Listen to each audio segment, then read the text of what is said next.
The next thing here to talk about is how to move up from fight. Now, if you're stuck in fight, it's not really an issue of simply using the defensive impulses. That can happen after you're more anchored in safety. So if you're stuck, it kind of is and it kind of isn't. Yes, ultimately it comes down to, can I listen to my bodily impulses and sensations and be with them mindfully and utilize them and discharge that stuck energy? Yeah. But if you're stuck for a reason. It's because your capacity to do that might be way, way, way less. So if it's stuck, or if you're stuck and that fight energy is stuck within you, then it's felt, or if it's just kind of lingering there, then it's felt as anger. And that's what Chris had said earlier on in the message. It's not power, it's anger. It's felt as anger or irritability.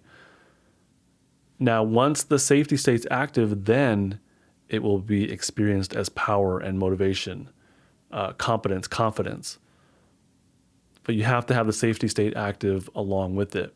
And that's what Chris had said earlier was, the highest I've ever gotten was the fight state with a dash of safety just recently. And it was amazing. It made me feel on top of the world. Because of all the fight energy, I kept trying new things and I felt like I was the shit. So exactly, yeah. I mean, that sounds like exactly the experience of what I would say is where my clients or us in general, when we have that fight energy active, but all it takes is a little bit of the safety state active enough of it to shift it into a powerful, motivated kind of feeling, to feel like I can do this, and that feeling of like moving forward toward a goal. Maybe it doesn't have to be about repelling back a danger. It can be about, or at least like a literal physical danger in front of you. Maybe it's about meeting a goal that you have your mind on and feeling like I can do this. I got this. I feel confident and I'm going to make some steps forward toward my goal. But the safety state has to be active. So for you, if you're stuck in a fight state or flight or even shut down, but we'll focus on fight here, the safety state has to be active. And so we have to build the capacity to feel and to stay in the safety state, even when you're experiencing and talking about and feeling your stuck defensive state, including the fight state. You have to mindfully be able to experience the defensive state that you're in, including the fight state. And then if you can mindfully do so if you're in your safety state and then you can mindfully experience the fight state, then you may be able to experience the sensations and the impulses of that state.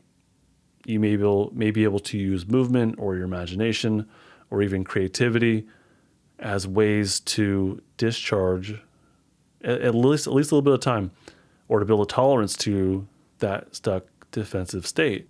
I'm actually working on a course right now. It's called Unstucking Defensive States. Hopefully it's out soon, but that's exactly what I'm going to be focusing on in this course, is not just building the safety state, which is what building safety anchors is about. So building safety anchors is about building the safety state, which is extremely important and absolutely necessary for the further work of actually feeling into, mindfully being with, and being able to tolerate the stuck defensive state, the trauma that lives within you. So that's what Unstucking Defensive States is going to be all about. So head on over to justinlmft.com, sign up for my email list, and you'll know exactly when it's coming out. And I'll also announce it here on the podcast as well, of course. Using power, and I think this is really important for many of us, and this might be important for you, dear listener. Using power is really important to create healthier boundaries between yourself and others. And I know Chris didn't ask about this, but I was kind of throwing that in there. There may be people in your life that need a healthier boundary, that you need more space from. So you're not going to like go and punch them, I hope, or fight them off or subdue them, I hope. But maybe laying out that healthy, solid, clear, powerful boundary like that would be needed. But you need to be able to access a sense of power and confidence and motivation to be able to do so, to be able to say what your line is, and to be able to get people to back off in your life that need that. So I just think it's something we could all relate to, just putting that out there.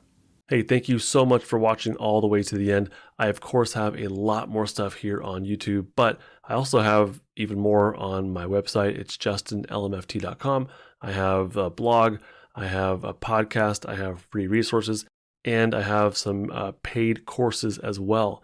Head on over to justinlmft.com. I think you'll like it a lot. This and other content I create is not therapy, not intended to be therapy or be a replacement for therapy. Nothing in this creates or indicates a therapeutic relationship. Please consult with your therapist or seek for one in your area if you are experiencing mental health symptoms. Nothing should be understood to be specific life advice. It is for educational and entertainment purposes only.